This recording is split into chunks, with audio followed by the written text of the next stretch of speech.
Ako ang inyong Lolo Pael. At ako naman si Kabanong. At ito ang aming kwento.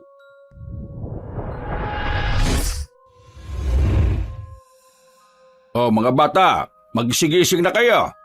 Kanino ko pa hininto yung van natin pero ayaw nyo magsibaba. Sarap pa ng tulog nyo dyan ah. Nandito na tayo sa bago nating bahay. Anak, Tokomi, gising na. Hoy, magsigising na! Hindi ba kayo nangangawid dyan sa backseat at kanina pa tayo nagbabiyahe? Ngayon nandito na tayo, parang ayaw nyo naman bumaba. Tito Berting, inaantok pa po ako eh. Kailangan ko po ng beauty rest. Ay nako, mamaya nyo na yan ituloy. Nandito na tayo sa dating bahay ng lola ninyo. Magmula ngayon ha, dito na tayo titira. Oy, gising na! Niana! Aba, parang kayo pang napagod eh. Natutulog lang naman kayo. Ako itong 5 oras nagmamaneho eh. Sandali lang po, Papa. Ang sarap pa naman ng tulog ko. Grabe, ang haba ng biyahe na yun. Mabuti naman at nandito na po tayo. Buksan mo nga ang bintana, Sisi. Okay. Ay, bakit ang lamig dito? Isara nga ulit natin. Bakit mo naman sinara? Ang saya nga eh. Buksan mo ulit. Ay, naku, tabi ka nga. Ay, ang sarap ng hangin. Ganito palang pakiramdam kapag nasa loob ka ng ref. Ano sinasabi mo dyan? Eh, malamig kasi. Hindi ba kapag nasa ref, nilalamig? Para na tayo nasa loob ng ref. Ay, naku, hindi pa rin gets? Ay, naku, Sisi. Nagets ko naman. Ang hindi ko magets ay yung masaya ka pa. Hindi ka ba naman sasaya kung gantong tanawin na makikita mo? Sana pala hindi ako natulog para nakita ko yung daan papunta rito. Ang presko talaga ng hangin. Ngayon lang ako nakalanghap ng ganitong hangin sa tanang buhay ko. Oh, welcome sa bago nating bahay. Ay! Si Papa naman nakakagulat. Biglang dumudungaw sa bintana eh.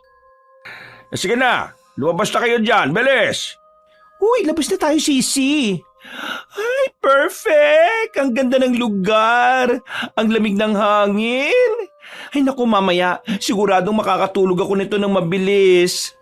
Ano? Yan po ba ang bahay natin? Oo, bahay pa ito ng lola mo. Pinaayos ko lang ng kaunti. Ano, ayos ba? No comment po, Tito. Bahay ba talaga yan? Parang bahay ng multo eh. Maganda yung lugar, presko. Kaso, yung tutuluyan natin parang hindi ko bet. Mas mukha siyang haunted house kasi old style. Ay naku Tito, nakakatakot naman dyan. May silong pa ito sa ilalim.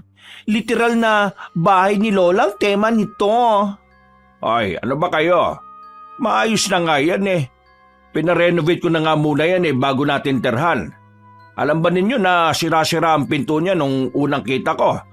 Sira ang mga bintana at napakabaho. Balita ko nga ginagawa itong motel ng mga gumagawa ng himala. At may mga karelasyon na tinatago. Iyak, Tito! Baka may naiwan pang mga alaala dyan na baka pagtapak sa mga sahig malagkit-lagkit pa. Ay, Diyos ko! Ay, wala na. Pinaayos ko na nga yan. Ang natirang pera natin diyan ko inilaan. Huwag nyo nang husgahan yan. Tingnan nyo muna sa loob. Halina kayo. Papasok na ako Sumunod na kayo. Tokomi, O bakit nga na? May lovely cousin. hindi ko gusto rito. Ha? Bakit? May nararamdaman ka ba? Gumagana na naman ba yung third eye mo? Paglabas pa lang natin sa van, grabe na ang lakas ng hangin. Ang bigat ng presensya. May nilalang na ayaw tayong patirahin sa bahay na yan. Mukha namang okay to para sa akin Old style nga lang. Ang lamig lang talaga dito. Sa pagkakaalam ko, kahit hindi ako magaling sa geography ang lugar nito ay isa sa malalamig o preskong lugar sa Pilipinas. Napakaraming gustong tumira dito, no? Swerte nga natin Hindi. Kakaiba talaga ang pakiramdam ko. Wala akong problema sa lugar, pero yung bahay, may kung ano sa bahay na yan Multo ba, Sisi? Di ko pa alam. Basta nararamdaman ko lang. Parang ayaw niyang tumapak tayo sa loob. Yana, Takome! Bakit nandiyan pa kayo sa labas? Pumasok na kayo! Papunta na po, Tito. Siguro, nasasabi mo yan kasi nga old style ito tsaka mukha talagang creepy. Bet ko talaga yung silong sa ilalim. Naalala ko yung kwento ng mama ko. Kapag may ganyan daw, ginagawa nila yung kulungan ng mga manok. Imagine may manok sa ilalim ng bahay. Para tuloy nakalutang ang bahay, ano? Hindi ko alam. Ay nako, grabe ang downgrade natin, ante. Mula sa magandang bahay na may maliit na fountain, ngayon naging bahay na lang nagawa sa kahoy at tabla. Diyos mio! Ay nako, wag naman sanang bumagyo dito at baka liparin niya ng hangin. Pero ang mas malala nun ay kung totoo nga yung sinasabi mo tungkol sa nararamdaman mo. Maglakad ka na lang. Ang dami mo pang sinasabi. Naku po, Tito. Nasira po yung gate.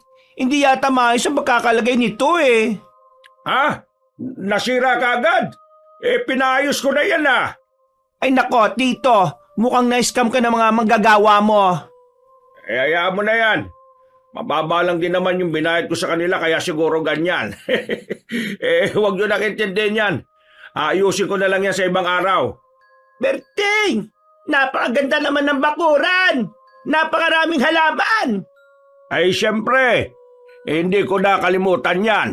Alam kong yan ang gusto mo sa bahay mahal kong Virgilin. Tingnan mo itong puno ng saging Ang ganda ng tubo, hindi ba? Ay naka! Heto pa rin ba talaga yung bahay ng Nanay Olga? Parang ang dami nang nagbago bukod sa punong mangga na yun na nasa tabi pa rin ng bintana. Mabuti na lang hindi pa rin tinatanggal ang puno na yan. Ang sabi nga ng mga nag-ayos ng bahay natin, tatanggalin dapat nila yung sanga na malapit sa may bintana. Kaso napakatigas daw. Nahirapan silang putulin tapos kinabukasan nagkasakit silang lahat. Dahil siguro sa pagod nung sinubukan nilang putulin yan. Ay ganun ba? Sana okay lang sila ngayon, ano?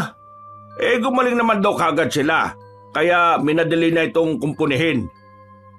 Ito na ang magiging bago nating tirahan O, di ba? Ano masasabi mo, anak? Yan Uy, anong ginagawa mo dyan? Bakit mo hinahawakan ng sahig gamit ang kamay mo?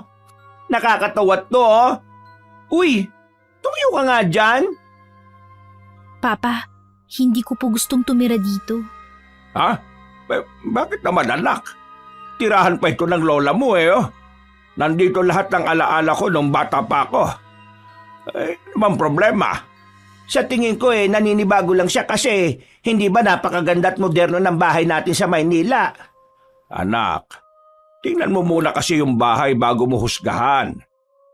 Tingnan mo, Jaran! Ang lawak ng sala, Pwede ritong sumayaw-sayaw kahit kailan mo gusto. Tingnan mo yung kwarto mo sa itaas. Halika! Hindi po ako interesadong makita ang kwarto ko, Papa. Ayoko po talagang tumira dito. Saan mo gustong tumira? Kahit saan po, wag lang dito. Anak, hindi pa natin kayang lumipat sa ibang lugar. Alam mo naman na nalugi yung negosyo nating panadiriya. Sobrang dami nating utang sa bangko kaya pati ang bahay natin narimata. Aayon din naman ang buhay para sa atin kaya maghintay lang tayo. Pansamantala lang naman siguro ito. Saka mama, sayang naman po ang pinag-aralan ko kung ma-stuck po ako sa ganitong lugar. Ano ka ba naman, anak? Maraming oportunidad sa bayan. Malapit lang yun dito. Huwag ka mag-alala. Napakaraming trabaho doon na pwede mong pasukin. Tsaka, akala ko ba pupursige mo yung pagsasayaw? Oo nga po, kaso hindi po yung tatalab sa ganitong lugar, Papa. Ang layo natin sa kabihasnan. Ay Diyos ko, anak. Tignan mo nga, tanaw na tanaw rito yung city. Dahil medyo mataas ang lugar na ito. Gaya nga na sinabi ko, maraming oportunidad doon. At isa pa malapit tayo sa tourist attraction kaya walang problema kung magninegosyo tayo. Pinagbibigyan ka na nga namin sa gusto mo na sumayaw-sayaw Tumulong ka na rin naman sa pamilya natin. Huwag kang maghanap ng wala. Kung gusto mo lumipat, bumukod ka na lang. Kaya mo na yata ang sarili mo eh. Berting, ano ka ba? Bakit ka naman ganyan sa anak mo makipag-usap? Naninibago pa siya sa lugar. Normal lang yan. Ay nako, wag mong intindihin ng tatay mo, anak. Pagod lang yan. Maganda naman dito eh, oh. Hindi ka pa nga lang talaga sanay. Ang sarap kaya ng hangin dito. Sariwang-sariwa. Hindi gaya sa Maynila, di ba? Ay basta ako, Tita Virgeline. Okay na po ito sa akin kung magandang kusina. Alam niyo naman po na yun ang favorite place ko. Uy, saan ka pupunta? Eto, mag-ikot muna ako. Ay, pasensya ka na anak kung hindi mo gusto sa ganitong lugar. Hayaan mo, makaipon lang ulit tayo bibili tayo ng magandang bahay. Hindi naman po ang itsura ng bahay ang dahilan kaya gusto kong umalis. Mabigat po kasi ang pakiramdam ko rito. Parang ayaw tayong patirahin ng kung sino o anuman na matagal nang nakatira dito. Wala namang nakatira dito Pagkatapos mamatay ng lola ninyo, tayo lang ang sumunod na tumira dito. Maayos pa naman ang bahay na ito eh. Malikot lang talaga ang isip mo kaya kung ano-ano nakikita mo, anak. Ay, mabuti na lang, Berting inuna mong dalhin ang mga gamit natin bago tayo lumipat. Hindi na tayo mahihirapan. Ay, syempre naman. Ako pa ba? Advance yata ako mag-isip. Ano ba yan? Ay, sino yan? Sa tinis pa lang ng boses alam kong si Tokomi na yon. Tokomi! Nandyan na ako! Ano ba? Ano nangyari sa'yo? Ang ganda! Ang ganda ng kusina! Ay naku, ano ba to? Tito Berting! Tito Virgeline! Super amazing! Ay, kainis. Akala ko pa naman kung ano na. Patili-tili ka pa kasi. Ikaw talaga, pinakaba mo kami, Tokomi. Akala naman namin kung ano na nangyari sa iyo. Ay, tita, napakaganda ng kusina Kumpleto po ng mga gamit, may oven pa. Sabi ko naman sa iyo hindi kita bibiguin dyan. Alam kong gustong gusto mo ang pagluluto. Kaya talagang bumili ako ng mga kasangkapan na kukumpleto sa kusina gamit ang natitirang pera. Ay, thank you, Tito. The best ka talaga. Iyon na ang corona. Ipinapasa ko na sa iyo. Ay, hindi para sa akin ang corona na ito. Ikaw ang aming reyna sa kusina. Ay, thank you so much po for believing in me. Tos! Ay, oo nga pala, Berting. Bakit nga ba walang gustong tumira dito? Ayaw tirhan ng mga kapatid ko kasi liblib na lugar nga daw. Tsaka, meron silang mga sariling pundar na bahay Kahit ang ama ni Tokomi na siyang panganay namin ayaw tumira dito. Umalis na kayo rito. Ano yun? Naririnig niyo ba? May bumulong. Ang alin, cousin? Narinig mo ba ang aking maladyosang tinig? Puro naman to kalokohan. Ano bang narinig mo, anak? Parang may naririnig po akong lalaki. Malalim ang boses niya. Sinasabi niyang umalis na raw tayo rito. Ha? Lalaki? Silipin mo nga, Berting, kung may tao sa labas. Baka may nagtitrip lang. Kasi bagong dating tayo. Ha? Oo, sige, sandali. Sisi, totoo ba yung sinasabi mo? Baka prank lang yan, ha? Hindi ako nagkakamali, Sisi. Boses talaga ng lalaki ang narinig ko. Sigurado ka ba, anak? Baka gutom ka lang. Narinig ko po talaga. Hindi po tayo welcome dito, Mama. Umalis na tayo at baka lalo tayong malasin. Wala naman tao sa labas Wala rin naman tayo malapit na kapitbahay kaya imposible ang sinasabi mo, anak. Baka naman guni-guni mo lang yan. Hindi po yun guni-guni. Totoo po talagang narinig ko siya. Ay nako, tumigil ka na niyan Naiinis na ako sa mga sinasabi mo, ha? Gumagawa ka lang talaga ng paraan para kainisan ng bahay na ito Pero Papa… Tumigil ka na nga sabi! Opo. Sige na, umakyat ka na sa kwarto ninyo ni Tokomi. Sa inyo yung kaliwang kwarto, sa amin yung sa kanan. At huwag niyong pakialaman yung kwarto sa tabi ng sa inyo, ha? Master's bedroom yon. At doon ang dating kwarto ng mga magulang ko. Hindi yung pinapagalaw dahil nandun pa yung mga gamit nila. Hindi namin itinapon. Sorry, Papa. Alam po ninyo, sa tingin ko, mga gutom lang tayo. Kasi ang haba ba naman ng nilakbay natin Diyos me. Ipagahanda ko na lang kayo na makakain. Kukunin ko lang po yung mga ginrocery sa van, ha? At sasamahan po muna ako ni Nyana. Di ba, Sisi? Ha? Oo, sige. At pagkatapos nun, ilalagay na namin ang mga maleta sa kwarto. Tama, di ba, Sisi? Oo. Ay, mabuti pa nga to kami. Nagutom din ako sa biyahe. Pahinga po muna kayo sa kwarto ninyo. Kami na po ang magdadala ng mga bagay nyo sa taas. Tito, pairan po muna ako ng susi, Ito. Gusto ko na rin makita ang kwarto natin. Pabayaan mo na lang muna ang mga bata rito sa baba. Halika na, Berting. Ay, mabuti pa nga. Tatawagin ko na lang kayo kapag nakaluto na po ako. Ay, sige, asahan ko yan ha. Sarapan mo ang luto mo to kami. Ay, wala pong problema, Tito Berting. Sa sobrang sarap ng lulutuin ko, makakalimutan nyo ang sarili nyong pangalan. Ikaw talaga. Yan ang gusto ko sa iyo eh. Confidence, basta, yun na yun. Halika na. Tingnan natin yung magiging pugad nating dalawa. Excited na ako. Kadiri sila. Tingnan mo sila habang umaakit sa taas. Naglalandian pa. Yak, nakakadiri. Naku, Sisi. Kunin na lang natin yung mga pagkain sa van at mag-ayos dito. Huwag ka nang mainggit dyan. Sinong naiinggit ako? Di mo lang alam kung gaano ako nandidiri kapag nakikita silang ganyan. Matatanda na ganyan pa rin kumilos. Hello? Pero mga ilang araw, magbabangayan na naman yan. Kesa naman kagaya ng magulang ko na nagbubugbugan. Kung minsan ako ang binubugbog ng tatay ko kaya nga ako umalis sa amin, di ba? Mas okay na yung ganyan sila. Pero teka, maiba tayo. Habang dinadala natin itong mga groceries sa loob, ano ba talaga yung problema mo, Sisi? Hindi tayo welcome dito, Sisi. Nararamdaman ko na kung ano man ang nakatira sa bahay na yan, hindi siya natutuwa na nandito tayo. Maniwala ka sa akin.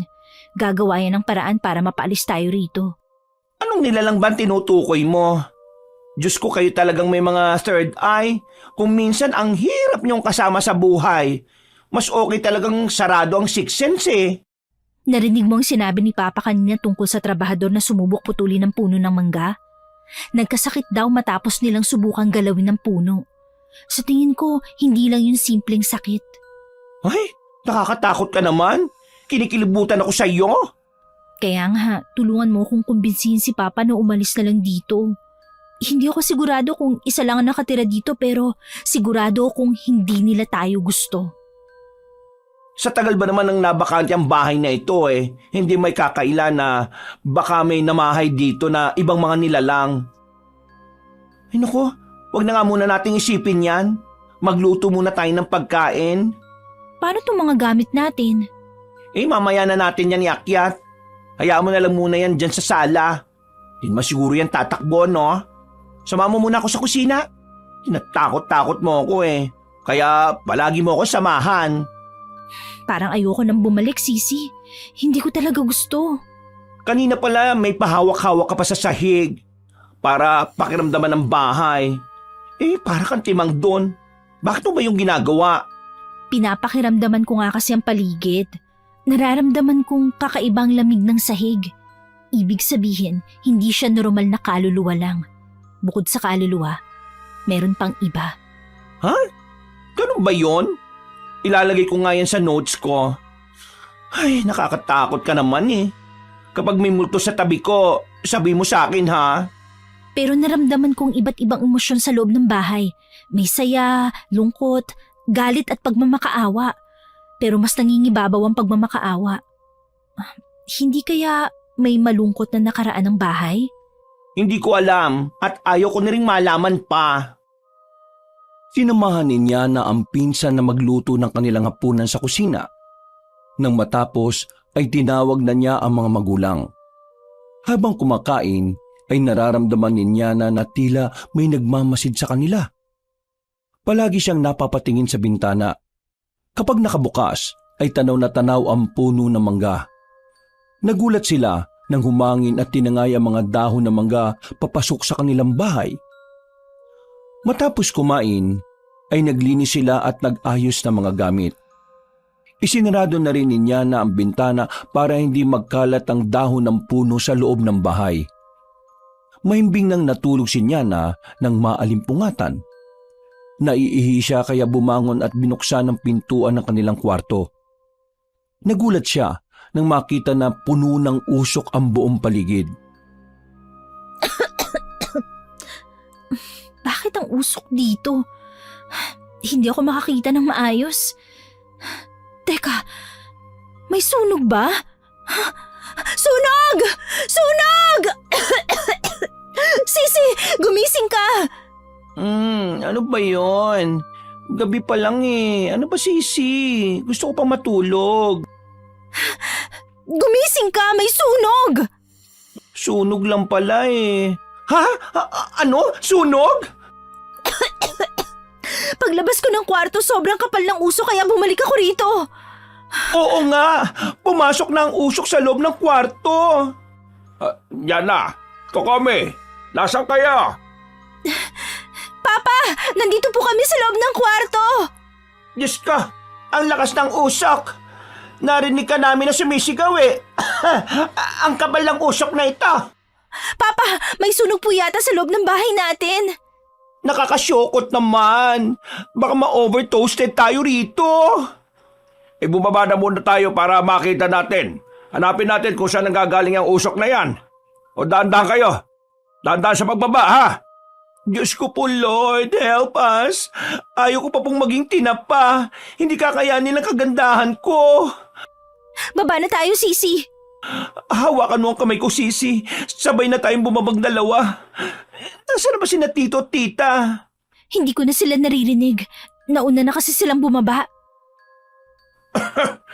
Saan kaya nanggagaling ang usok na ito? Nahanap mo na ba, Bertie, kung ano yung umuusok? Hindi pa nga eh. Kanina ko pa hinahanap kung nasaan nanggagaling pero hindi ko makita. Tito, may sunog po ba? Pumunta ako sa kusina, sa banyo. Sumilip din ako sa bakuran pero wala akong nakikitang sunog eh. Kung ganon, saan po nagagaling ang usok? Hindi ko rin alam. Tulungan nyo nga akong buksan ng mga bintana para makalabas ang usok na ito. Ay, sige po. Kami na po ang bahala sa bintana dito sa may sala. Nakapagtataka naman kung may usok pero walang sunog. Kakaiba rin ang amoy ng usok eh. Parang usok ng tabako. Sisi, bakit ka sumigaw? Ano nangyari sa'yo? Tokome, bumangon ka dyan sa sahig. Tokomi, ano ba nangyari? Ayos ka lang ba? Bakit ganyan ka makatingin sa bintana? Tita, Tito, may nakita kong halimaw sa labas. Ano? Halimaw? Opo. Nasaan? Nawala na po siya eh. Bigla ako natakot doon. Ano ba nakita mo? Halimaw siya. Para siyang malaking ibon tapos humaba ang patulis niyang dila habang nakatingin sa akin. Ay naku, kinikilabutan ako kapag naalala ko yung ngisi niya sa akin. Naku, pakisara na nga yung bintana please. Natatakot na talaga ako. Sarado na, Sisi. Huwag ka mag-alala. Anong halimaw kaya yun at bakit may halimaw? Diyos ko, Berting, mali yata ang desisyon natin lumibat dito. Mukhang tama nga si Nyana. Hindi tayo welcome dito. Sabi ko po sa inyo may naguudyok sa ating umalis na rito. Hindi po tayo pwedeng magtagal sa bahay na to. Ano ba kayo? Walang halimaw sa lugar na ito. Dito ako halos lumaki kaya sigurado akong wala. Hindi totoo mga halimaw na yan. Guni-gunin nyo lang yan. Sa tingin ko dahil napagod tayong lahat sa biyahe kung ano-ano na naiisip ninyo.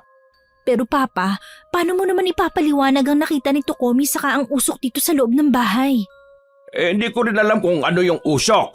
Basta ang alam ko, walang halimaw o multo. O kung ano mang nilalang sa lugar na ito. Ay nako, sige na. Matulog na ulit tayo. Bergelin, pumasok na tayo sa kwarto. Tiningnan ko na yung buong bahay at wala talagang apoy na pinanggagalingan ng usok. At kayong dalawa naman, bumalik na kayo sa kwarto niyo ha. Mga anak, matulog na tayo. Baka nga pagod lang tayong lahat. Palipasin na muna natin ito, okay? Sige po, tita. Akyat na tayo, Sisi. Gusto mo bang uminom muna ng tubig? Ayos lang ako. Nagulat lang talaga ako sa nakita ko eh. Ano kayang klaseng nilalang yun? Ayokong silipin ulit sa labas. Baka bigla akong hablutin eh. Dito na lang tayo sa kwarto natin. Baka magpakita pa ulit sa akin yun. Hindi ko kakayanin. Magkaka-heart attack ako eh. Naririnig mo ba yun, Sisi? Parang may mahinang pakpak na pumapagaspas sa labas. Anong ibig sabihin ng pumapagaspas? Yung ano? Basta yung parang ibon, pero yung pagaspas na naririnig ko, parang napakalaki ng mga pakpak niya. Parang hindi normal na ibon. Ang lakas ng kalabog sa bubong? Sisi, mukhang tama ka sa sinabi mo. Hindi nga yata tayo welcome dito. Sakit sa tenga! Parang may kinakaskas sa ibabaw ng bubungan natin. Sobrang tinis ng tinig. Ano yun, Sisi? Parang kuko na kinakaskas. Nakakatakot naman. Kinakalampag din niya ang bubong. Sabihin na kaya natin to kila tito. Sa tingin ko, tulog na sila kaagad. Saka, hindi naman naniniwala sila papa sa atin eh. Nakita mo naman kanina, di ba? Oo nga pala, mabilis silang makatulog. How I wish na may ganun akong kakayahan para makatulog na ako kaagad. Magdasal na lang tayo. Sus ko, Sisi. Hindi ko alam kung paano magdasal. Tsaka tatala ba yun? Puro ka duda. Pumikit ka at ako na maglilid. Sige na nga. Nagsimulang magdasal si Nyana. Ilang saglit pa, narinig nila ang malakas na pagaspas ng mga pakpak. Akala nila ay malapit lang ang ibon. Ngunit matapos nilang marinig yon, ay nawala na ang pagkalusko sa bubungan. Kinabukasan, naisip nilang magpinsan na kausapin ang ama ni Nyana tungkol sa mga nangyari. Pagbaba nila ay naabutan nila ang mag-asawa na nagbabangayan na naman sa kusina. Tila galing sila sa labas ng bahay dahil may mga dala silang grocery. At may bago na namang halaman ang kanyang ina na nasa pasupa. Ayan ka na naman, Berting eh. Kahapon lang maayos ka pa tapos ngayon eh, para kang baliw dyan. Sino namang hindi maasar sa'yo? Wala na nga tayong pera, bumili ka pa ng halaman. Ang cute kaya ng halaman na ito. Tingnan mo. Ay naku, ewan ko sa'yo. Binili mo lang yan kasi gwapo yung nagtitinda. Siguro may gusto ka doon sa tindero, ano? Naano ka na naman, Berting?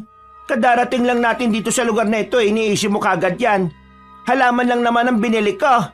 Sos, kunwari ka pa. Kung hindi ko pa alam, mahilig kang magpakyut sa mga lalaki.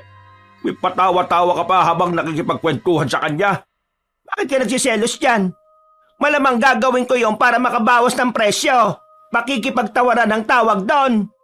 May pakikipagtawaran bang ang ngiti umabot na hanggang tenga? At ang tagal-tagal pang makipag-usap? Berting, ang kitid naman ng pag-iisip mo. Kalat ka rin ba akong babae sa tingin mo? Gusto mo talaga sagutin ko yan? Tanong mo! Sige, sagutin mo. Ang ganda naman ng bungad niyo sa umaga. Pag-aaway? Ay, ikaw pala anak. Good morning, tito, tita. Grabe naman pong almusal yan. Tampuhan. Kagabi lang landian. Ay nako, kapag ganyan, delikado yan mamayang gabi. Baka lindol na naman ang maranasan namin ni Sisi. Sisi? Ay, sorry.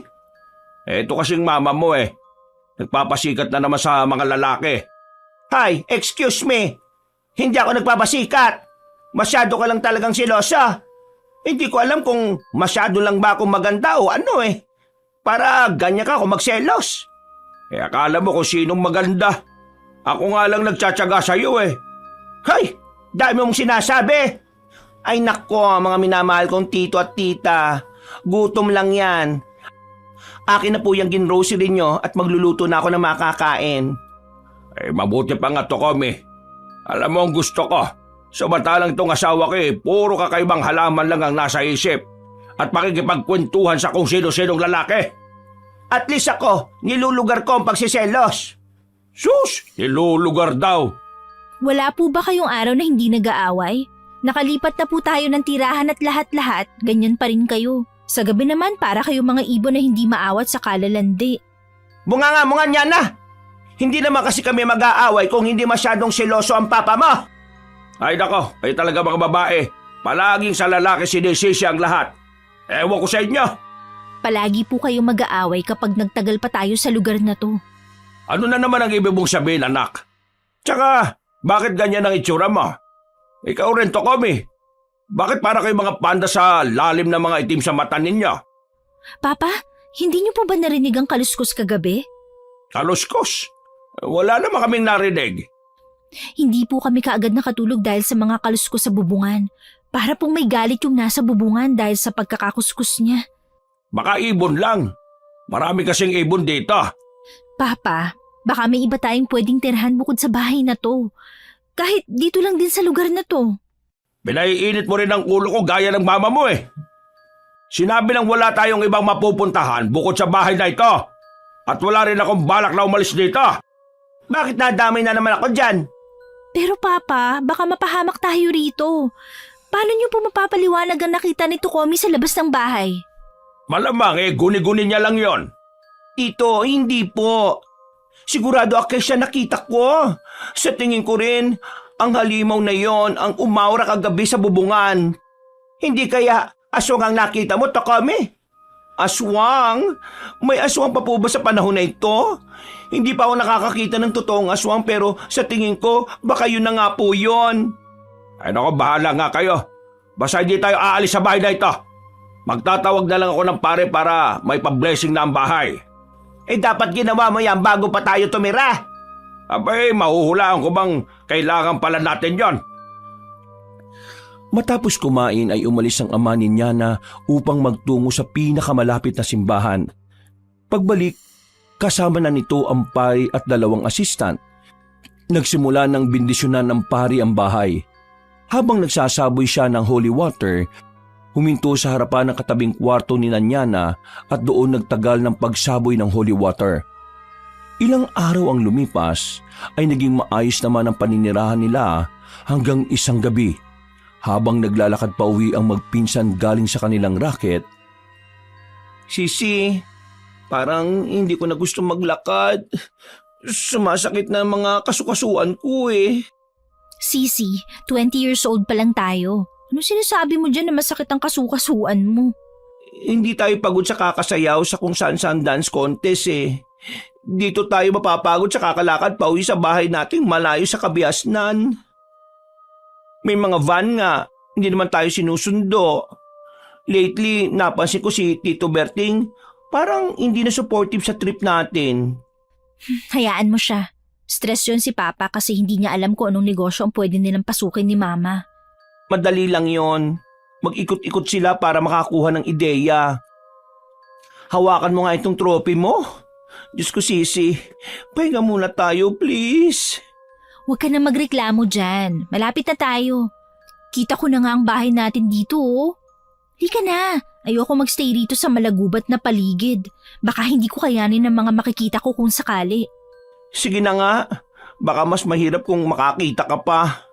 Bakit parang pinagsisihan kong nanalo tayo sa dance competition? Kung hindi ako nanalo, hindi ko sana dalang napakabigat na trophy na to. Bakla. Mas maganda nga na nanalo tayo. At least, alam nilang magagaling ang mga bagong salta rito. Winner! Parang nakukulangan nga ako sa performance natin eh. La, kulang pa ba yun eh? Tumambling-tumbling na nga ako. With split pa yun ha, para makascore lang tayo ng malaki. Feeling ko nga, naalog ako ng sobra eh. Parang nabasag pa nga yata yung balls ko ng pag-split ko. Aray!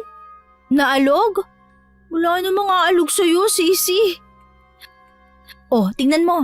Di ba konting lakad na lang at nasa bahay na tayo? Kung nagpahinga pa tayo, di sana hanggang ngayon nandun pa rin tayo sa gitna ng kasukalan. Oo na. Daming sinasabi ng sisi ko na yan. Kuda ng kuda. Sa'yo ko lang sasabihin to ah. Huwag mo na lang sanang sabihin kila Mama at Papa. Ano ba yon, sisi? Hindi ba? Bukas ang third eye ko. Ang galing ng timing. Ganitong sitwasyon talaga na naglalakad tayo, tapos ganyan pa ikukwento mo. Naalala ko lang kasi. Ano naman yung baon mong kwento? Hindi ba napabless ng bahay?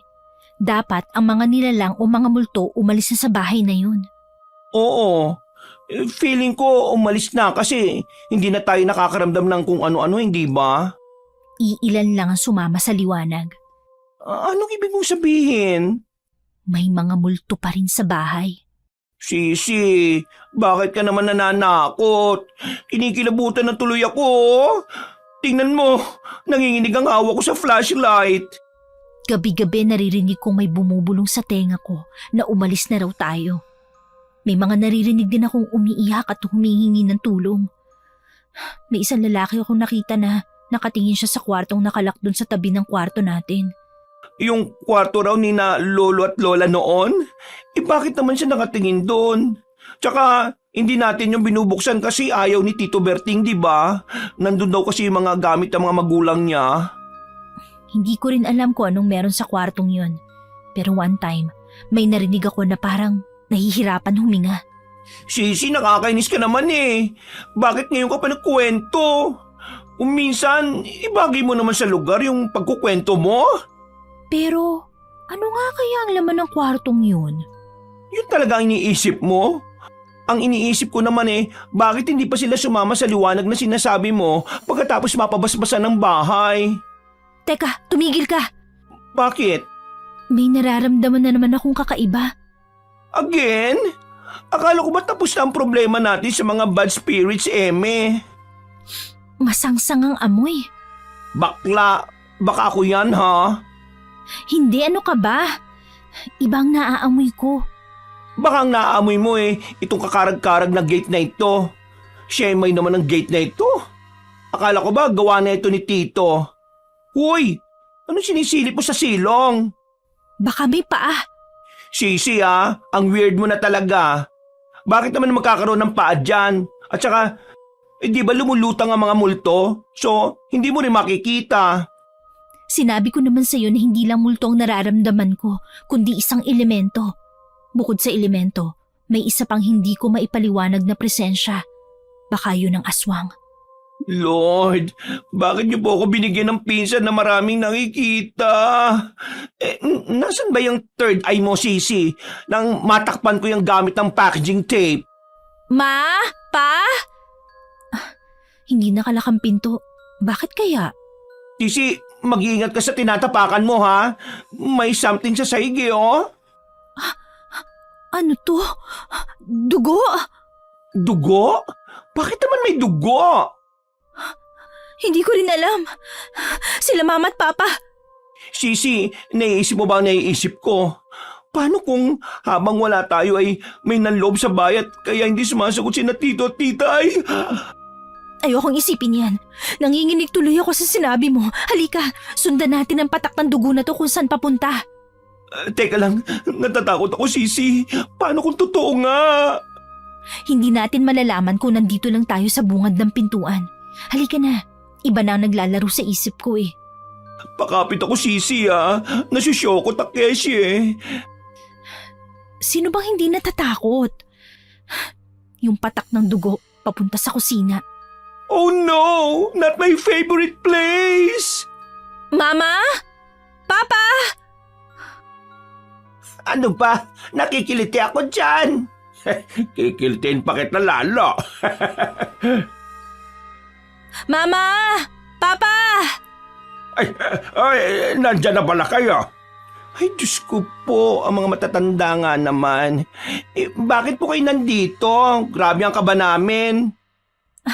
Akala namin na paano na po kayong dalawa. Yun pala, naglalampungan lang kayo. Bakit po ninyo binababoy ang favorite place ko? Mga taksil kayo? Ano bang sinasabi niya? Para naglalambingan lang eh. Kapag hindi naman kami naglalambingan, sasabihin nyo, palaging nag-aaway. Sisi, mas nakakakilabot pa itong nasaksihan natin kesa sa naiisip natin kanina. Kaya nga eh. Hoy, kayo magpinsan. Ano na naman ang pinag-uusapan nyo, ha?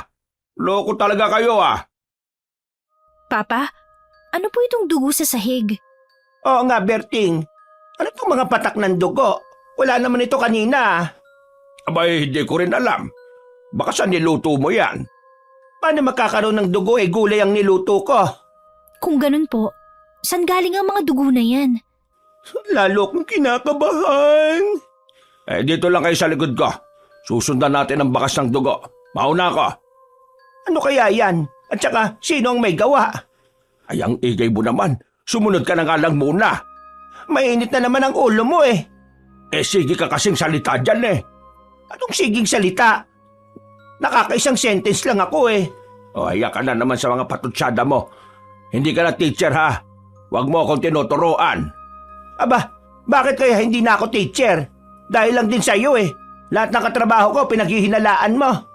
Ngayon po talaga kayo nag-aaway? Kanina lang ang sweet niyo po sa isa't isa eh. Kasing papa mo eh. Ang daming gustong patunayan sa buhay niya. Teka, huminto kayo. Dito sa may cabinet nang gagaling yung patak ng dugo. Tito, dahan-dahanin mo lang ang pagbubukas sa cabinet ha. Para may thrill. Tommy, Para nakakakaba talaga. Ito na. Bubuksan ko na. Mas nakakatakot ang tunog ng pagbukas mo ng cabinet eh. Manahimik ka na nga. OMG! Ang daming insekto at ang baho! Ang baho. Paano nangyaring may patay na manok sa loob ng kusina natin? Umaalingasaw na yan, Berting! Ilabas mo na!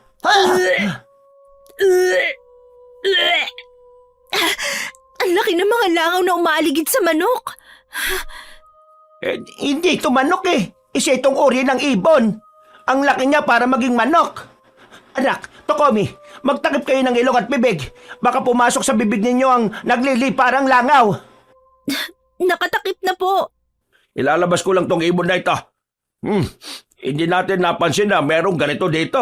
Wala na siyang ulo pati laman loob. Sino po kaya ang gumawa niyan? Baka naman ikaw, Virgilin. Ay bakit naman ako? Sino bang mahilig sa mga kung ano-anong may relasyon sa kalikasan? Ikaw lang naman. Mukha ba akong mahilig magtanggal ng laman loob ng mga hayop? Tanggalin mo na yan dito! Ang dami mo pang sinasabi! Tatanggalin na nga, di ba? Grabe na ang pangyayari.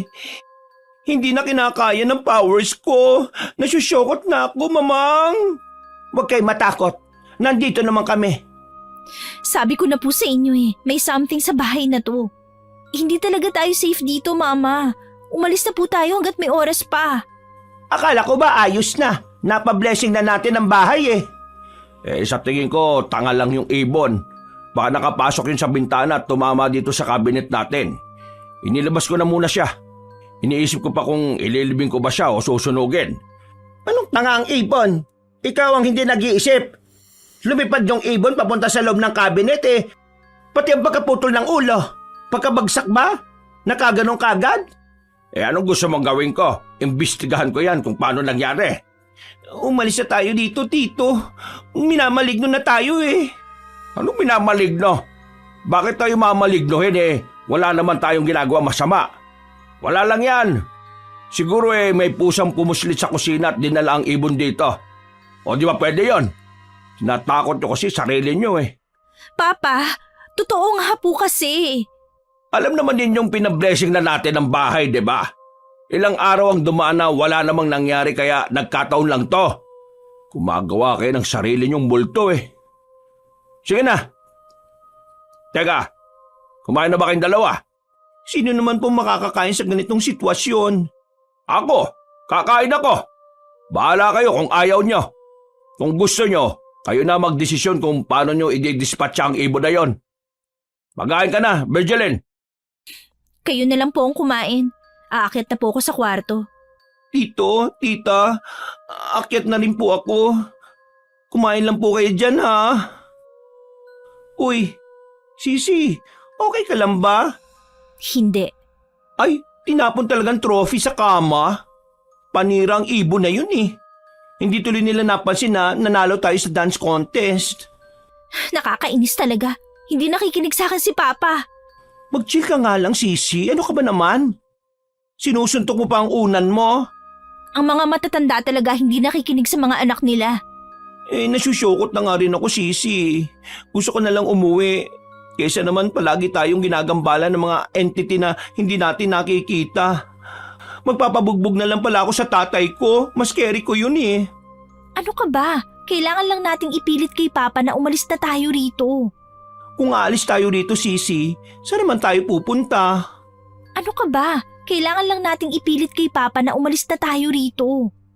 Paano nga natin gagawin? Kada sinasabi natin yan, palagi silang may sagot. Naluloka na rin ako eh. Nang gabing yon, hindi na kumain ng hapunan ng magpinsan. Bumaba lang sila para maglinis ng katawan sa banyo tapos ay natulog na.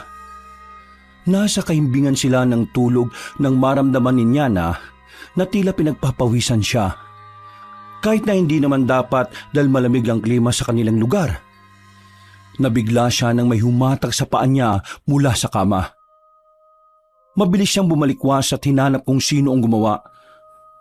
Pero ang nakita niya ay ang mahaba at malakit na parang sinulid na nakapulupot sa kanyang binti. At patuloy siyang hinihila palabas ng kwarto. Hindi kagad nakasigaw si Nyana dahil sa takot nang makita ang nilalang. Mahaba ang buhok nito. Mapupula ang mga mata at ang pumupulupot pala sa kanyang binti ay ang mahaba nitong dila. Nakangisi ang nilalang at tumahalakhak ng nakakatakot. Halimaw! Tulong! May halimaw! Nyana, nasan ka? Sisi, tulungan mo ko! Hinahampas niya ako ng malalatigo niyang buhok! Mama! Papa! Tulungan niyo po ako! Nyana, Diyos ko po! Ang halimaw na naman na yan! Ano ba yon?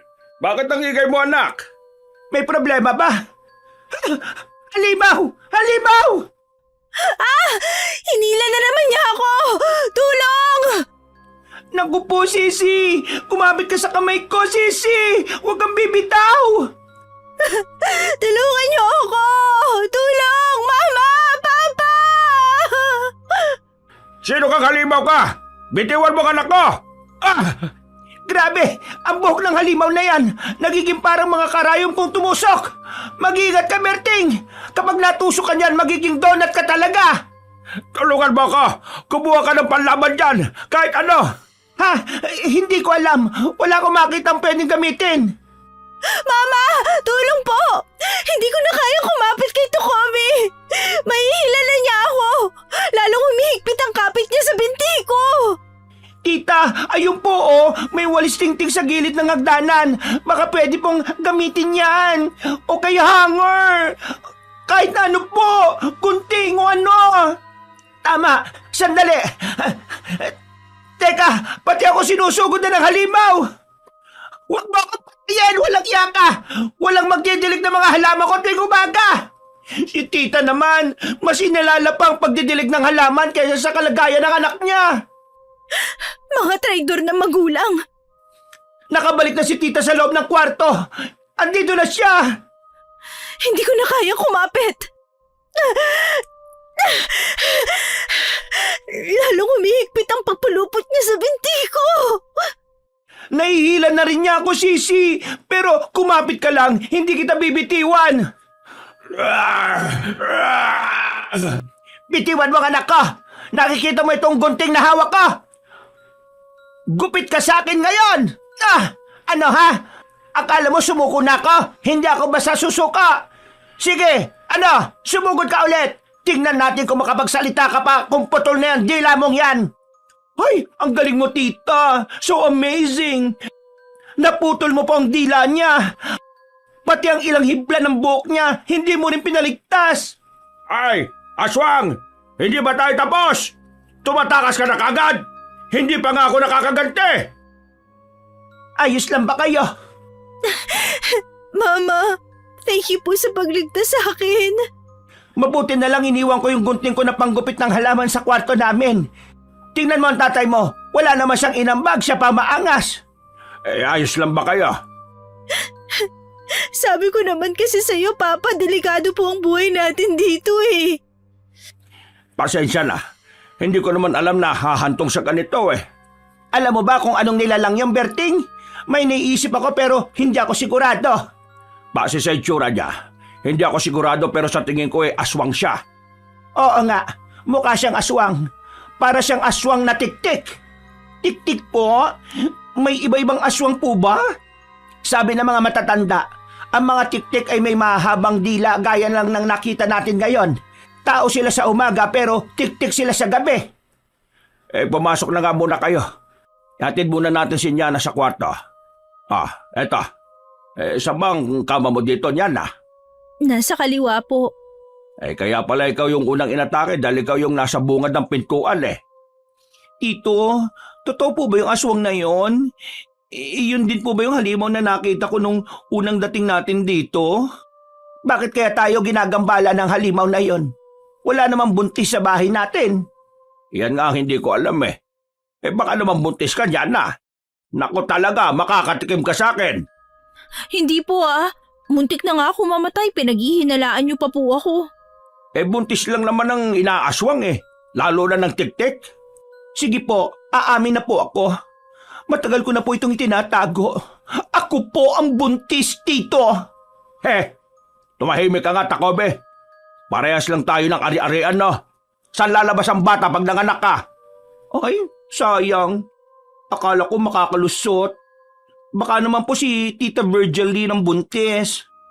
Hay, paano ako mabubuntis Nagpatanggal na ako ng matres. Ganun po ba? Nagagawa niyo pang magbiro. Muntik na ako mamatay. Sabi ko naman po sa inyo may kakaiba sa lugar na to Kaya umalis na po tayo, Papa. Natatakot na po ako dito. Gagawa ko ng paraan pero sa ngayon hindi tayo pwedeng umalis dito. Dahil baka mas atakihin niya tayo kapag nasa labas. Ano pong gagawin natin? Sandali. Kung aswang yan, kailangan natin ng mga pangontra. Saan po tayo pupunta, tita? Sumama ka sa akin, bilis. Pupunta tayo sa kusina. Saglit lang po, hintayin niyo po ako. Papa, pakiusap. Umalis na po tayo dito. Gagawa ng paraan si Papa. Patingin nga ako ng binti mo. Nako, may mga pasa sa binti mo. Sandali, sisigawan ko lang sila sa baba. Takobe! Kumuha ka nga ng yelo dyan, ilagay mo sa ice pack. Sige po, Tito. Masakit ba, anak? Medyo po. Akala ko mapuputol na ang pa ako Importante pa naman po sa akin ang binti ko. Paano na po ako sasayaw kung maputol ito? Grabing lawak naman ang imahinasyon mo. Maputol ka agad. Pero buti na lang talaga ayos pa ang binti mo. Tumabi ka dyan, Berting. Ako na mag-aalaga sa anak mo. Wala ka man lang naging pakinabang Wala kang ginawa habang naghihirap ang anak mo. Sige anak, itaas mo nga ang paa mo.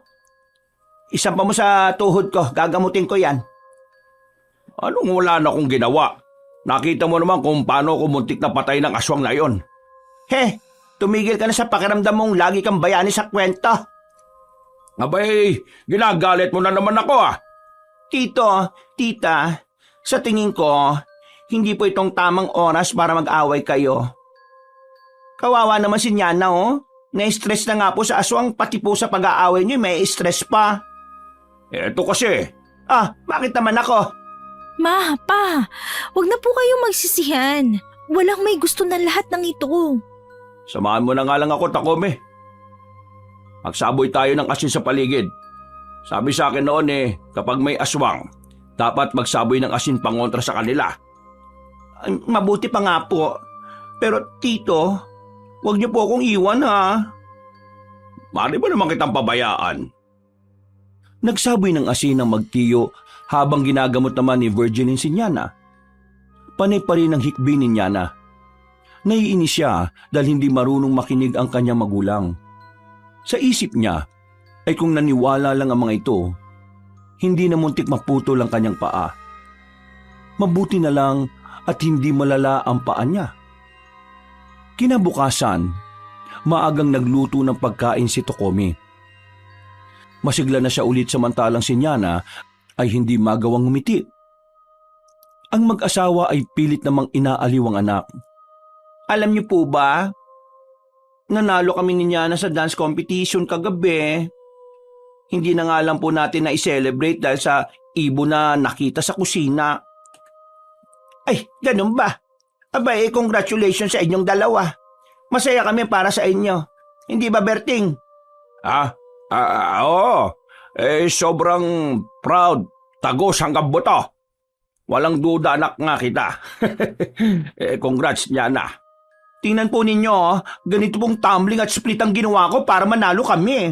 Binuhat ko talagang performance namin. Aba, ang galing mo pa talaga, Tokomi.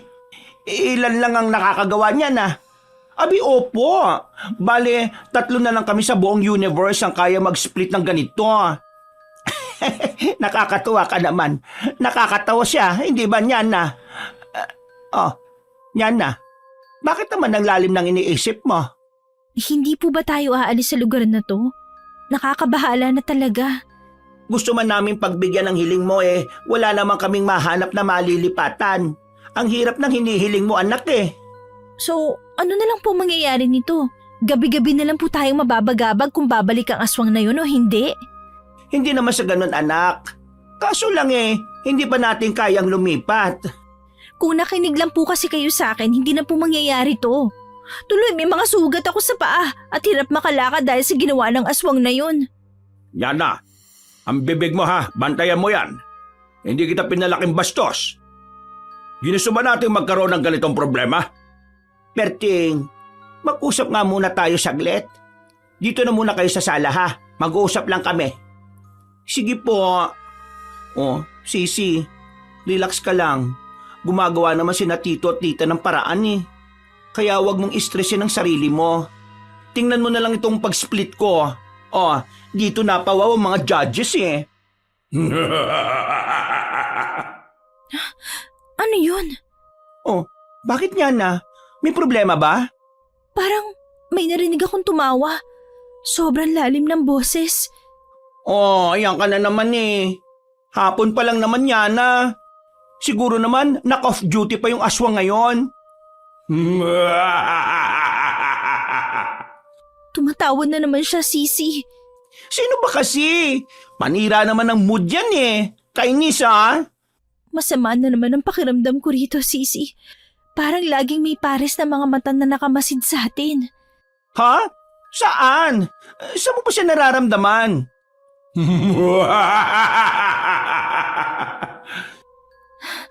Natatakot ako sa tawa niya.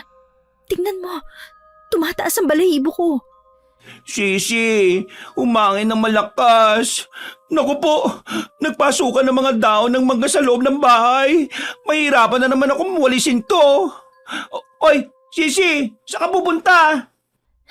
Hinahanap ko kung saan nanggagaling ang boses. Bakit pa? Hindi ko yan marinig. Kainis naman Sisi, nakikita mo ba ang nakikita ko sa sanga ng puno ng mangga? Ang alin? Saan dyan? Ayun nakaupo siya sa sanga ng malaking puno ng mangga na yon. Saan? Hindi ko naman siya Ay! Diyos ko po!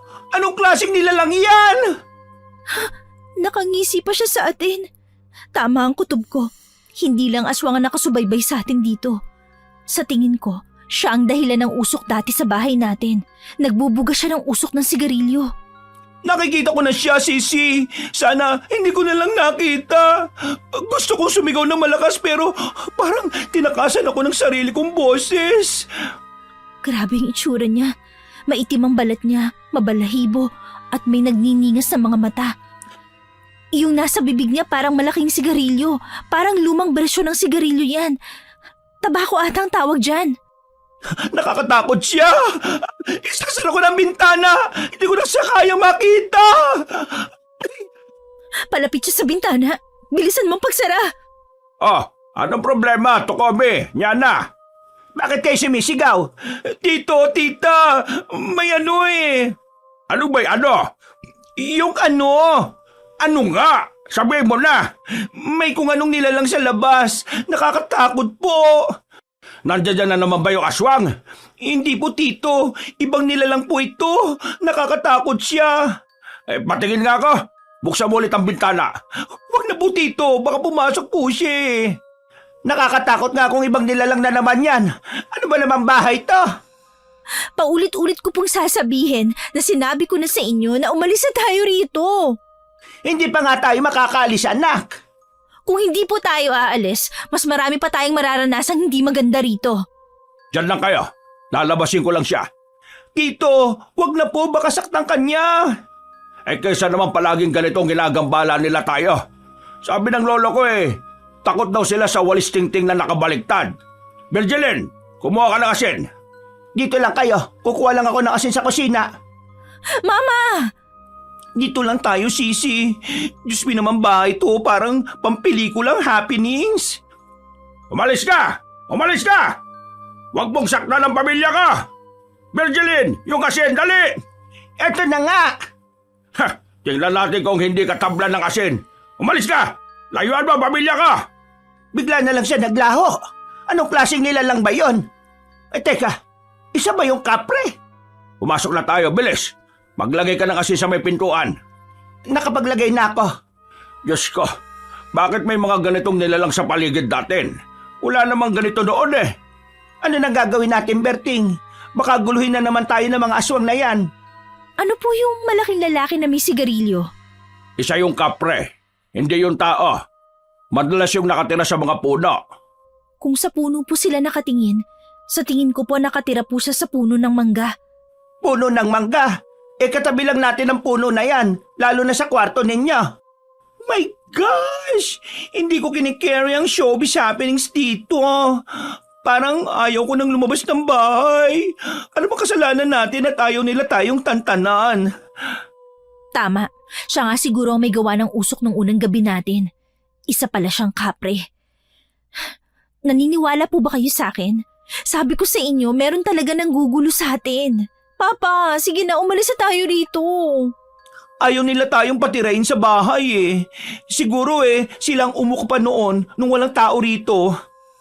Maghanap ako ng albularyo sa lugar na ito.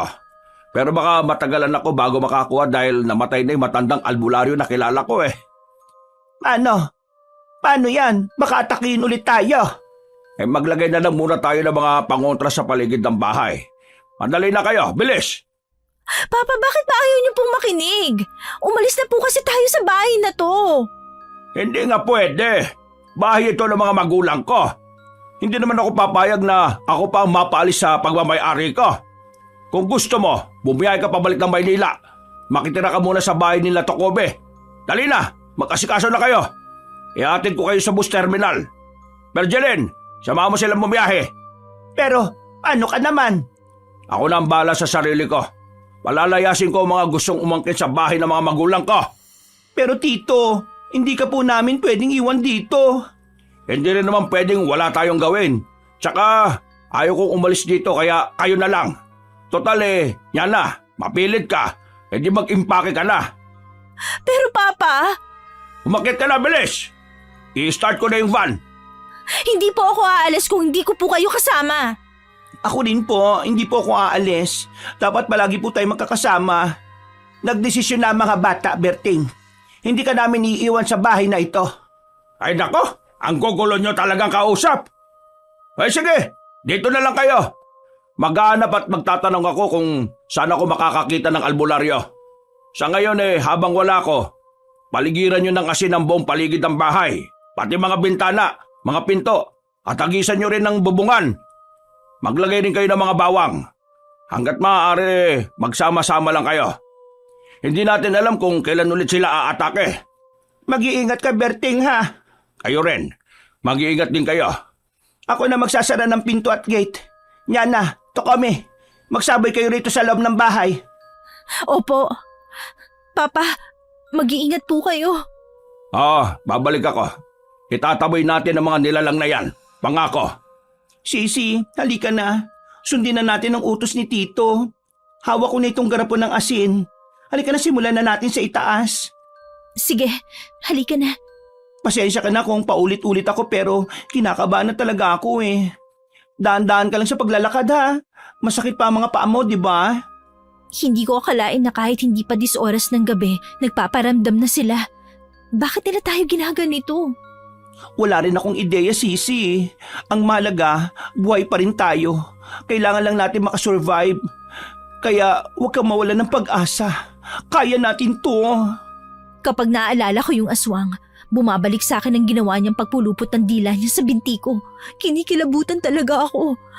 Sa'yo ko lang to sasabihin, Sisi, pero nang gawin niya yun, nakakita ako ng alaala. Alaala nino. Hindi ko alam. Basta ang nakita ko, ganon din ang ginawa niya sa kanya. Hinila rin ng binti, tapos... Ay, ano? Tapos ano? Uy, nambibitin ka naman ng kwento eh. Tinusok niya ng mga hibla ng buhok niya ang katawan ng babae. Tapos ginamit niya ang dila para wakwakin ng tiyan niya. Ano?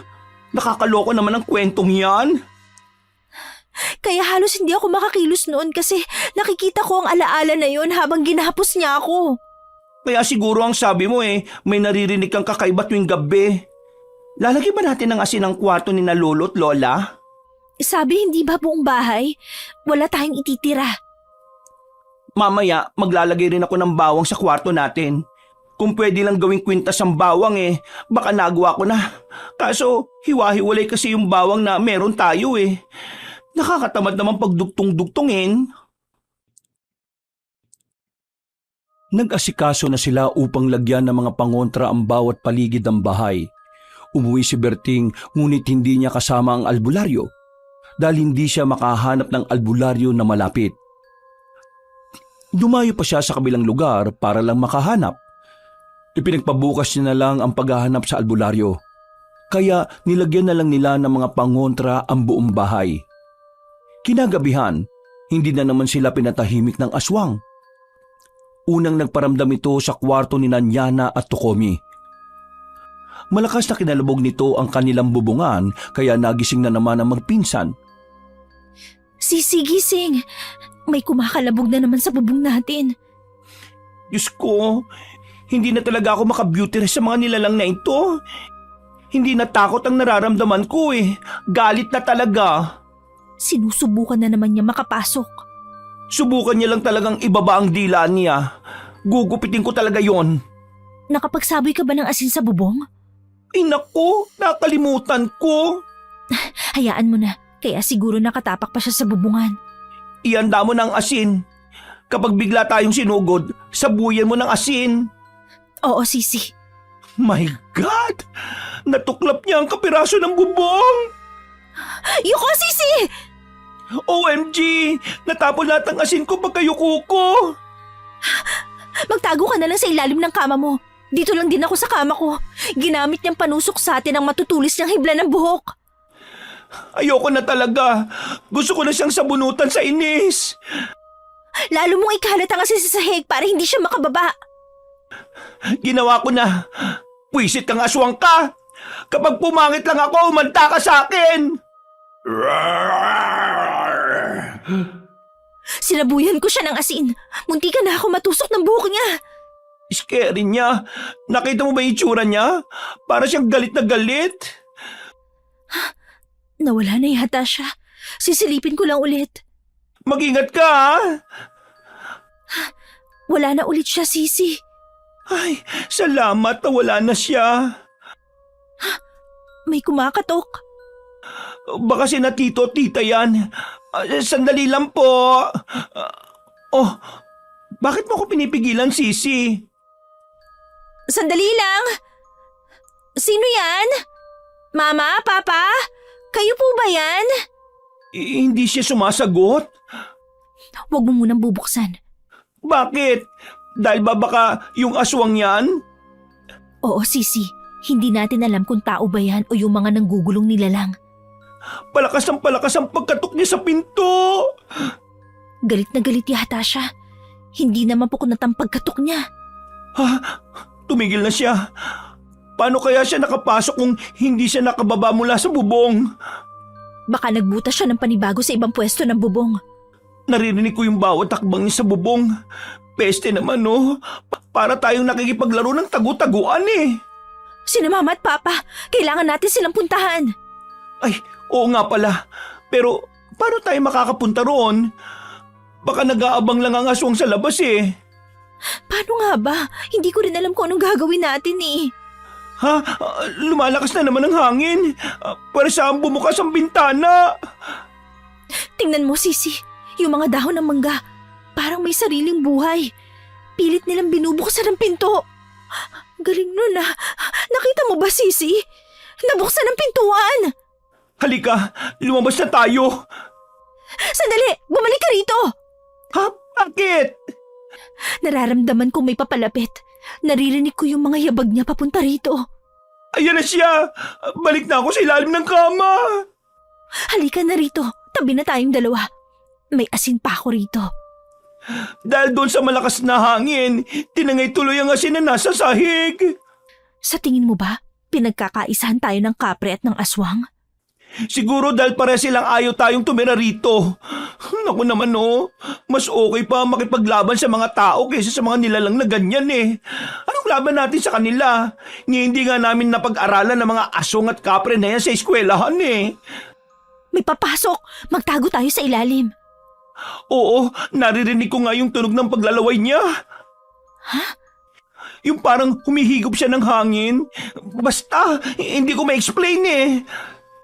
Huwag na tayong maingay. Dumakot ka sa asin na dala ko. Kapag lumapit siya, batuhin ka agad natin. Tingnan mo sisi, umaangat ang mga gamit natin tapos yung mga dahon ng mangga, nagsisipag-angatan sila at parang bumuo ng ipo-ipo. Namamalik mata ba ako? Yung mga dahon naging korteng. Yung kapre, sisi, hindi ko na kinakaya to. Parang ang daming plot twist ang buhay natin sa bahay ni Lola. Naglaban silang dalawa. Bakit ganun? Ay, hindi ko sila maintindihan. Akala ko magkakampi sila. Nakita mo ba, Sisi, kung paanong bumuga ng usok ang kapre at nang makarating sa aswang, tila naging asido ito? Nalapnos siya. Naputol din ang buhok ng aswang. Ngayon lang ako nakakita ng ganitong laban ha. Madalas kasi puro sabunutan ang nakikita ko eh. Bakit kaya niya tayo tinutulungan? Sa tingin ko lang naglalaban sila kung sino ang mas malakas at kung sino ang magiging may-ari ng bahay na to. Pati ba naman mga ganyang nilalang may agawan pa rin ng bahay at lupa? Ang sakit sa tenga ng sigaw ng aswang. Tumakbo lang siya palayo. Yung kapre, pagkatapos humitit ng tabako niya, bigla na lang ding nawala. Nananaginip ba ako o talagang nag-aangatan ng mga dahon at kusang tinatangay palabas papunta sa bintana? Sinarapan niya ang bintana natin. Parehas tayo nang nakikita, Sisi. Ang galing naman nun. Kung may camera lang tayo, nag-video na ako eh.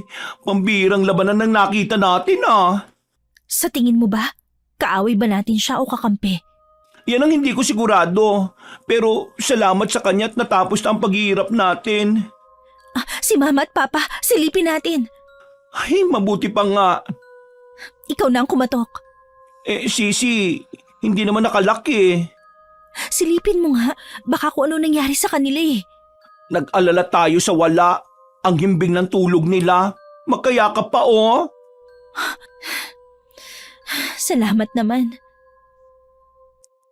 Sa tulong ng kapre, naitaboy at nasugatan ng aswang. Sa sobrang pagod ay nakatulog na nga ang magpinsan habang yakap ni Nyana ang garapon ng asin. Kinabukasan, naabutan nilang nagwawali si Virgilin at wala naman si Berting. Ang sabi ng mama niya ay maagang bumiyahe ang papa niya para maghanap ng albularyo. Nagluto na ng makakain si Tokomi samantalang si Nyana ay nasa tapat ng puno ng mangga.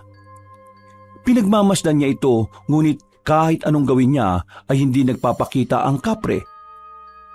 Hindi ko alam kung anong motibo mo, pero nagpapasalamat ako na niligtas mo kami laban sa aswang. Pangako, didiligan ko ang puno na to araw-araw para makabawi sa'yo. Sinong babaeng yun? Bakit nakatingin siya sa akin ng masama? May kailangan kaya siya?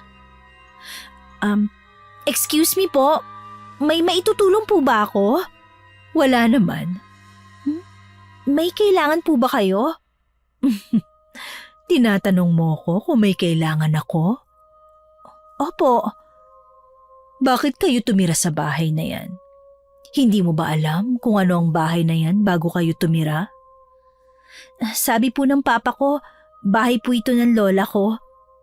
Abandonado na ang bahay na yan bago pa kayo lumipat. Oo nga po, sabi nga po nila yon. Ilang tao na rin ang namatay dyan. Hindi nyo ba alam?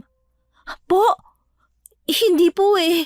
Kada may makikitira dyan, pinagpiestahan ng aswang. Umaalingasaw na lang ang mga bangkay na tira ng aswang. Bakit parang masaya pa po kayo? Hindi naman, pero binabalaan ko kayo. Umalis na kayo kung mahal nyo pa ang buhay nyo. Dahil kapag nagalit ang aswang, uubusin niya kayong lahat. Kilala niyo po ba kung sino ang aswang? Iha, ngayon lang ako nakakita ng taong hindi natatakot sa mga kinukwento ko. Matapang kang bata ka. Hindi na po kasi takot ang nararamdaman ko, kundi galit na. Lalo na po nang puntirehin niya ang binti ko. Hindi ko po siya mapapatawad. Kung ganon, palagi kanyang dadalawin at siya ang magiging bangungot mo tuwing gabi. Mukhang may galit din po sa inyo mga dahon ng mangga. Nilaglagan ka po nila ng sobrang dami. Buwiset! Yana! Luto na ang pagkain! Kumain na tayo! Mauna na po ako sa inyo. Ingat po kayo kung saan man po kayo pupunta. Ay, nakakatakot naman siya. Kinakabahan ako kanina. Akala ko mahahalata niyang pinipeke ko lang ang reaksyon ko. Sino yung kausap mo, Sisi? Kapitbahay natin? Hindi. Sa tingin ko, napadaan lang. Anong sinabi sa'yo? Bakit nakasimangot ka nung lumapit dito? Sisi, Oh, sa tingin ko, alam ko na kung bakit maraming kaluluwa nandito sa bahay na to. Yun ang mga pinapatay ng aswang. pinapatay ng aswang? Sa loob mismo ng bahay na ito? Gosh! Kinikilabutan na naman ako! Sa tingin ko, ang babaeng yun ang aswang. Ha? Paano mo naman nasabi? Napansin kong hindi pantay ang pagkakaputol ng buhok niya. Saka nung sinabi ko ang tungkol sa binti ko, nakita ko na patingin siya at napangisi. Ang lakas naman ng loob ng aswang na yun na magpakita pa rito. Pero teka, hindi naman siya kamukha ng sumugod sa atin Nakalimutan mo na bang sinabi ni Mama? Sa umaga, normal silang mga tao pero sa gabi, mga halimaw sila. Huwag na nga natin muna pag-usapan yan. Kumain na nga muna tayo. Halika na rito. Matapos nilang kumain ay sakto namang dumating si Berting na may kasamang matandang lalaki. Albularyo ito na mula sa kabilang barangay. Sinabi nito na hindi masama ang kapre at hindi sila sasaktan. Sa aswang sila dapat mag-ingat dahil masama ito at kumakain ng tao para lumakas. Pinayuhan silang magsiga ng goma tuwing 6:00 ng gabi. Ang sabi pa nito ay kung minsan kasama lang nila ito sa loob ng bahay nang hindi nila namamalayan. Gumawa rin ng orasyon ng albularyo upang tanggalin ang mga naiwang kaluluwa sa bahay. Ngunit hindi niya ito matulungan na tumawid dahil humihingi pa nga ito ng hustisya. Nais nilang mapatay ang aswang. Bergelin, yung mga pangontra, siguraduhin ninyong palibot sa bahay natin para hindi na tayo mapasok ng aswang. Kanina pa po tapos. Baka pwedeng umupot, napapagod ako kakalagay ng asin sa buong paligid Pati pangwisik ng holy water. Naglagay na rin ako ng mga makabuhay sa pinto at bintana.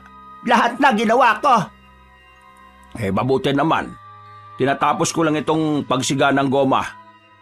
Siguro naman hindi na makakapasok ang aswang na yon. Naayos ko na rin ang butas sa bubong. Mabuti na lang, hindi ganong kalaki ang binutas ng aswang. Tokomi, handa na ba ang pagkain?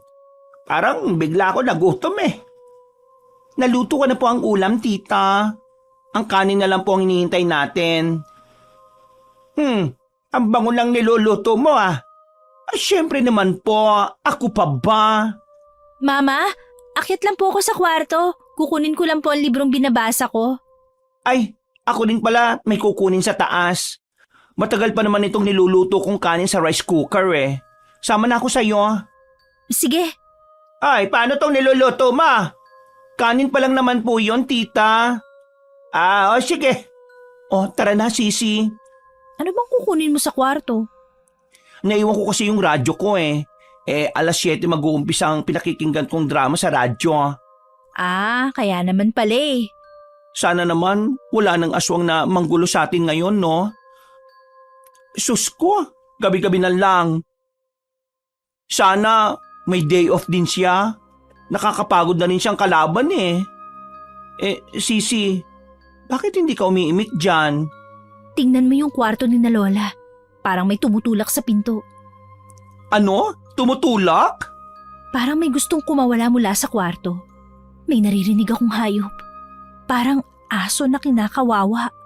Diyos ko po, parang hindi ko gustong susunod na mangyayari dito, Sisi Alaala na naman ba yan?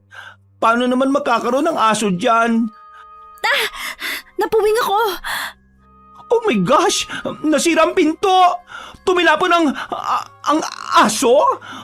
Oo nga! Bakit may aso sa bahay? Wala naman tayong alagang hayop At saka, sino ang nagdala niyan dito? Pumasok tayo sa kwarto, bilis! Mama, Papa! Nasa loob ng bahay natin ang aswang! Galing siya sa kwarto ni Lola! Tukami! Hindi! Huwag mo siya sasaktan! Teka! Ikaw yung... Tama ako! Ikaw nga ang aswang! Hawak niya sa leeg si Tokomi. Tinaas pa niya sa ere. Tama, ako nga. Parang hindi ka naman nagulat. Mukhang alam mo na. Pero hindi mo na lamang nandito lang ako sa bahay niyo? Sisi! Tumakbo ka na! Nyana! Tokome! Berting! Sina Nyana, Tokome! Nasa taas daw ang aswang! Ano? Umakyat tayo, bilis! Sabihan mo silang wag lalapit kundi uunahin ko ang pinsan mo. Hindi, wag! Wag po kayong umakyat! Bakit, anak?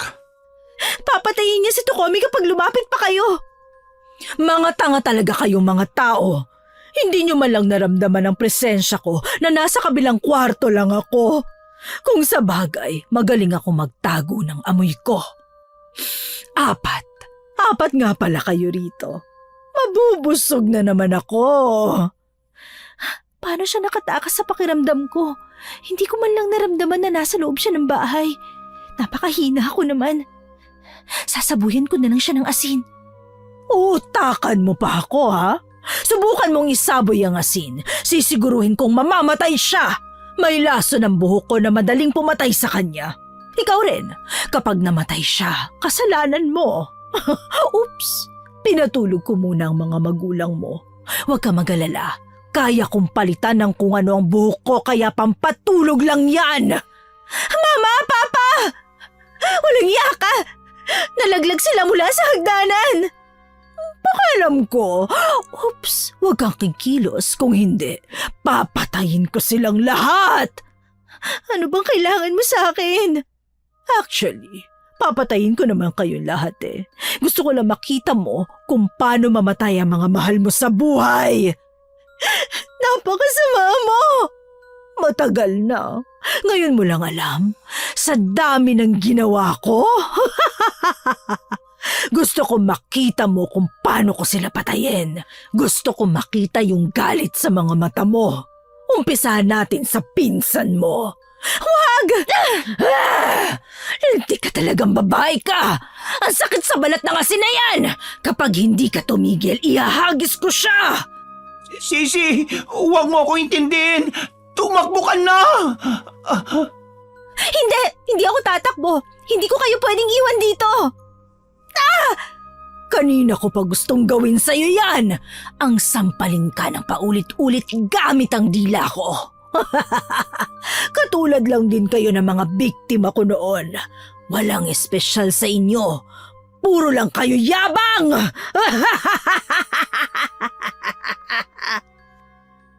Puno ng pantal si Nyana sa mga hagupit na ginawa ng aswang.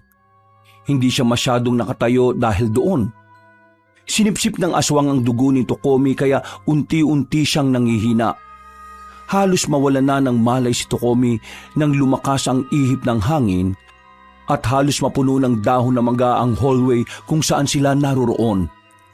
Dahil sa lakas ng ihip ay napuwing ng alikabok ang aswang at hindi nito namalayang may kumuha kay Tokomi. Walang malay na inilapag ng nilalang ang binata sa ligtas na lugar pagkatapos ay nagpakita na ang kapre. Paano mo natanggal ang ginawa kong pananggalang para hindi ka makapasok? Pakialamero ka talagang kapre ka. Bakit mo ako pinipigilan? Makikinabang ka rin naman sa gagawin ko. Kapag namatay sila, mapapasakin ang bahay na ito. Pangako ko sa'yo, bibigyan kita ng parte sa bahay na ito. Huwag ka nang makialam sa paglapa ko sa kanila. Hindi ko kailangan ng parte sa bahay na ito. Ano pala ang gusto mong pangit ka? Pinapakialaman mo pa ang desisyon ko. Hindi ko sila hayaang tumira dito. Ako ang nauna rito. Nagustuhan ko ang bahay na ito at kung ano ang gusto ko, makukuha ko. Sa mga taong yan ang bahay na ito, sila ang pamilya ng dati kong kaibigan. Kaya hindi ako papayag na saktan mo sila. Sira ulo ka pala eh. Kakampi ka sa mga tao? Dapat ako ang kampihan mo. Tatraidorin ka lang ng mga yan gaya ng pagtatraidor ng ibang tao sa'yo. Hindi ka pa rin nadala. Ang mga tao ay mga pagkain lang natin. Tony, sa tagal mong naniraan sa bahay na ito, binaboy mo lang at ginawang katayan ng tao. Akala mo ba'y hindi ko alam na dito mo pinapatay ang mga biktima mo? Hindi ko kasalanan yun. Sila ang pumasok dito sa bahay ng walang paalam, kaya para mapangalagaan ko ang bahay ay kailangan ko silang patayin. Malambot talaga ang puso mo sa mga walang kwentang tao. Ano ka ba naman? Ang laki mong nilalang pero napakalambot mo. Dadaan ka muna sa akin bago mo sila masaktan. Huli ka na. Wala na ang dalawang matanda. Dalawa na lang ang kailangan ko at mapapasakin na ulit ang bahay na ito. Si Mama, si Papa, mukhang pinatay na niya ang mga magulang ko. Ang sabi mo pinatulog mo lang sila. Ang sama mo talaga. Bakit ko naman sasabihin ang totoo? Yana, kunin mo sa Tukomi at ialis mo dito. Ito ang 3 mahiwagang hinog na mangga. Ipakain mo lang ito sa kanila at muli silang magkakaroon ng malay. Hindi sila patay. Niloloko ka lang niya para pahirapan ang damdamin mo. Sige na, kumilos ka na. Salamat. Umalis si Nyana na maingat na hinihila ang pinsan. Nang malayo na siya sa 2 nilalang na nag-aaway, pinakain niya si Tokomi ng hinog na mangga sa kaginising ito. Tokomi, gising. Gising, please. Sisi, anong nangyari? Mabuti naman at gising ka na. Maraming salamat. Nasaan ang aswang? At saka, bakit ang daming daon na mangga rito? Tinulungan tayo ng kapre. Ng kapre? Nasaan siya? Tuluyan na silang nakapasok dun sa kwarto natin. Nakikipaglaban siya sa aswang.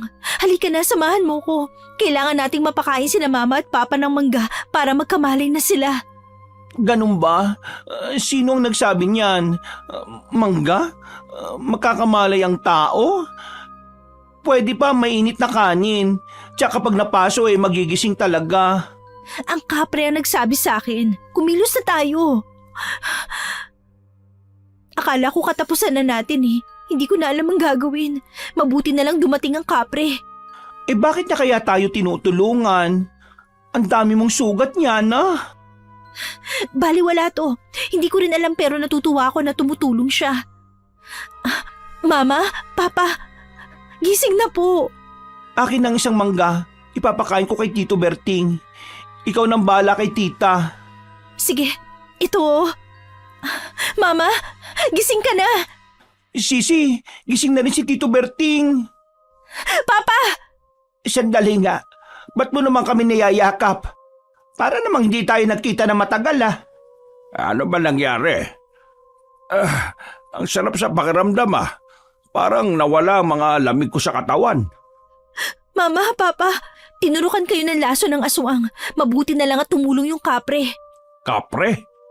Salamat naman at dumating siya.